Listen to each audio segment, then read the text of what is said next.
Olá, mulheres de joelhos, tudo bem com vocês? Eu sou a missionária Aline Abreu e eu estou aqui hoje para trazer uma palavra ao meu e ao seu coração. Mas antes disso, eu gostaria de que fizéssemos uma oração. Senhor, nosso Deus e nosso Pai, em nome de Jesus, nós queremos clamar pela tua, Senhor, ação, pela ação do teu Espírito Santo, Senhor, através deste vídeo, desta palavra. Senhor, que passe, Senhor, em mim e depois através de mim até chegar a cada coração que está aqui assistindo conosco, Senhor. Que essa palavra seja uma palavra leve, que seja sim uma palavra de exortação que causa mudanças, mas que seja uma palavra de muito amor ao nosso coração. Uma palavra que venha diretamente do trono para a minha vida e para a vida de cada princesa que está aqui conosco. Em nome de Jesus. Amém. Bom, aqui Paulo está falando a respeito da generosidade. Existiam algumas igrejas ali na Macedônia, Tessalônica, Bereia, Filipos. Eram igrejas onde Paulo havia fundado e que estavam passando por grande tribulação, né? Uma tribulação de perseguição. Mas ainda assim, com toda dificuldade, eles fizeram questão, eles quiseram, eles praticamente imploraram para Paulo para participar disso que Paulo estava aqui falando, desta generosidade, deste movimento generoso. E que movimento era esse? Nós já havíamos estudado há um tempo atrás, em alguns outros textos, em Atos, em Romanos, fala a respeito, né, de um povo que se ajunta. E se ajunta para ajudar um outro povo de Deus, de uma outra igreja, de um outro lugar. E é muito interessante vermos isso, porque, assim como a pastora Adriana falou ontem, este povo da Macedônia, eles estavam passando por perseguição, eles estavam passando por tribulações internas e externas, mas eles fizeram questão de parar de olhar para a situação que estava ao redor deles, para olhar a situação do seu próximo. Eles entenderam que esta generosidade, ela faz parte do caráter cristão, porque se Cristo... Ele, inclusive, fala isso aqui neste texto, né? Que Cristo, ele sendo rico, ele fez o inverso. Ele era rico em glória, em majestade, em poder. E ele abriu mão de tudo isso para vir na terra, em condição humana, em condição de pobreza. Eu não tô falando só de pobreza na questão espiritual. Ele abriu mão de tudo que ele era para ser um corpo humano. Ele abriu mão de tudo para que nós pudéssemos ser ricos nele. Então, igualmente, nós devemos fazer isso, independente da situação que nós estamos hoje, nós devemos fazer, nós devemos abrir mão daquilo que temos. Inclusive, ele diz isso aqui. Eu não estou pedindo para vocês darem o que vocês não têm. Eu estou falando de darem aquilo que vocês têm.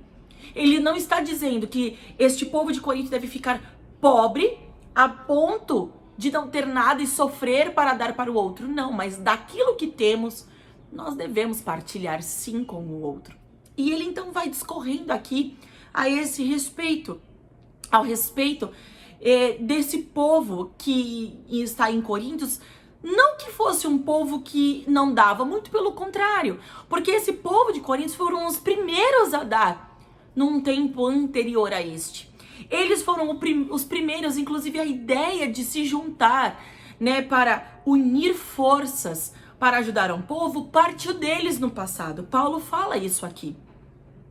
Então ele diz, esta mesma ideia que veio de vocês, eu estou pedindo para que vocês agora mantenham este coração doador e generoso. Vamos ler a palavra do Senhor? Diz assim, agora, irmãos, queremos que vocês tomem conhecimento da graça que Deus concedeu às igrejas da Macedônia, essas igrejas que eu falei com vocês agora. No meio da mais severa tribulação, ou seja, não era uma tribulação qualquer, a grande alegria e extrema pobreza deles transbordaram em rica generosidade. Ainda que eles estejam na pobreza, ainda que eles estejam na tribulação, ainda assim eles conseguiram transbordar generosidade. Nos ensina aqui que nós não precisamos estar na melhor situação para termos a generosidade, porque a generosidade está dentro daquele que tem Cristo dentro de si, né? Pois dou testemunho de que eles deram tudo quanto podiam e até além do que podiam. Eles extrapolaram até, né, nessa generosidade. Por iniciativa própria, eles suplicaram insistentemente o privilégio de participar da assistência aos santos. Eles entenderam que isso não é uma obrigatoriedade, é um privilégio, é uma honra poder ser usado por Deus para abençoar um de seus santos, um de seus escolhidos, um de seus separados, um dos irmãos na fé. E não somente fizeram o que esperávamos, mas entregaram-se a si mesmos. Eles entregaram a eles mesmos primeiramente ao Senhor e depois se entregaram a nós pela vontade de Deus. Assim, recomendamos a Tito que, assim como ele já havia começado, também completaste este ato de graça da parte de vocês. Ele já havia começado essa coleta, então que ele terminasse isso, né? Todavia, assim como vocês se destacam em tudo, na fé, na palavra, no conhecimento, na dedicação completa e no amor que vocês têm por nós, destaquem-se também neste privilégio de contribuir. Ou seja, vocês já se destacam em todas as outras coisas, então sejam destaque nisso também. Façam essa diferença, né? Não lhes estou dando uma ordem, mas quero verificar a sinceridade do amor de vocês, comparando com a dedicação dos outros. Pois vocês conhecem a graça do nosso Senhor Jesus Cristo, que sendo rico, se fez pobre por amor de vocês, para que por meio de sua pobreza, vocês se tornassem ricos. Lembra do que eu falei inicialmente aqui? Este é o meu conselho. Ele não está dando uma ordem, ele está aconselhando por amor. Porque, queridos, quando nós damos uma semente, quando nós estamos semeando na vida de outro, essa semente ela vai brotar. Não há aquele que em Cristo faça por amor e que não venha a colher dessa semente. Então ele está aconselhando por amor que eles venham a plantar para colher, porque aquele que come a sua semente não tem o que colher depois, né? Convém que vocês contribuam, já que desde o ano passado vocês foram os primeiros não somente a contribuir, mas também a propor este plano, este planejamento de contribuição, né? Essa estratégia partiu deles mesmos. Agora completem a obra, para que a forte disposição de realizá-la seja igualada pelo zelo em concluída. Não há somente o começar, mas precisa concluir. A palavra do Senhor nos ensina que o melhor é o fim do que o começo. Então não adianta eu começar um movimento se eu não estou no meu coração com o intuito de terminá-lo. De acordo com os bens que vocês possuem. Porque se a prontidão à contribuição é aceitável de acordo com aquilo que alguém tem e não de acordo com o que não tem. Nosso desejo não é que os outros sejam aliviados enquanto vocês são sobrecarregados. Ou seja, eu não quero trazer sobrecarga a vocês para aliviar o povo que está precisando. Não. O que eu quero só é que nós nos ajuntemos para que haja uma igualdade, para que todos não fiquem sobrecarregados. No presente momento, a fartura de vocês suprirá a necessidade deles, para que, por sua vez, a fartura deles supra a necessidade de vocês. Né? Talvez possa vir a precisarem um dia e talvez seja eles a suprir. Então haverá igualdade, como está escrito. Quem tinha recolhido muito não teve demais, porque doou.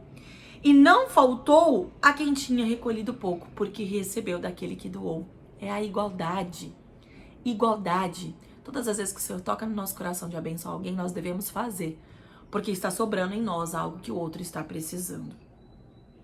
E aí ele começa assim no versículo 16.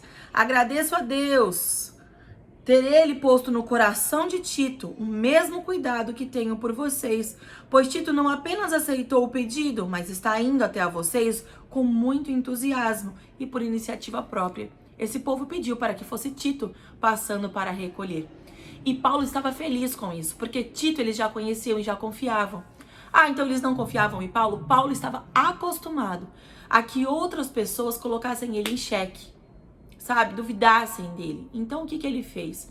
Ele pegou alguém que a própria igreja levantou como alguém a quem eles confiavam, para que não ficasse nada escondido,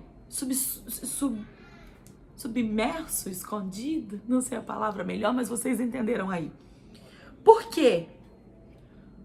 Por que Paulo ainda manda Mas Tito já era da confiança dele, e aí esta igreja manda 2 pessoas, tipo 2 delegados juntos, para que não houvesse, depois disso que me disse, para que não achassem que Paulo estava pegando alguma partezinha. Tem que haver clareza em todas as coisas do Senhor, tem que haver clareza. Esse dinheiro não era para ficar para Paulo, mas ele era sim para servir de ajuda a este povo, né? E aí ele diz assim: com ele estamos enviando o irmão que é recomendado por todas as igrejas por seu serviço no evangelho, alguém que já era conhecido ali. Não só por isso, mas ele também foi escolhido pelas igrejas para nos acompanhar quando formos ministrar esta doação. Doação também é ministração, gente. O que fazemos para honrar o próprio Senhor e mostrar a nossa disposição.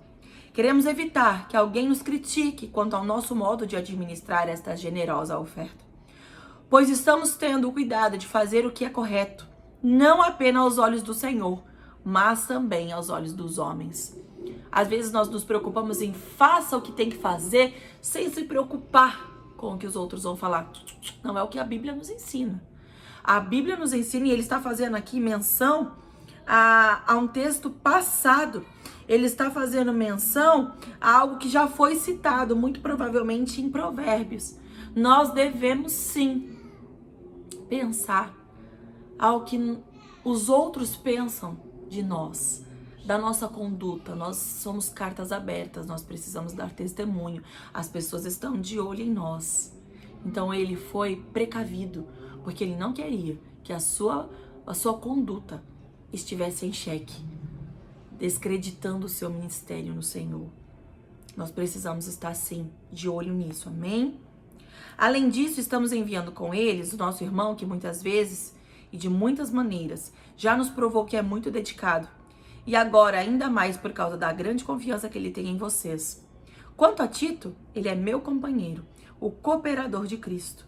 Portanto, diante das demais igrejas, demonstrem a esses irmãos a prova do amor que vocês têm e a razão do orgulho que temos de vocês. Ele falou tudo isso e ele vai continuar aqui no capítulo 9 dizendo que ele só está enviando essa carta meio que por precaução, porque ele já conhecia o coração desse povo e ele já sabia que eles não iriam decepcionar. Amém? Isso é a coisa mais linda que nós podemos ver aqui, né? Paulo está fazendo ali uma alusão a Provérbios 3:4, quando ele está dizendo, né, quando ele está citando que nós devemos olhar sim ao que nos foi ensinado lá atrás.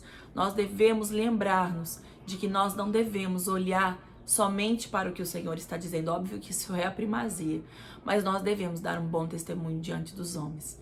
Nós devemos sim a fazer toda a obra para o Senhor.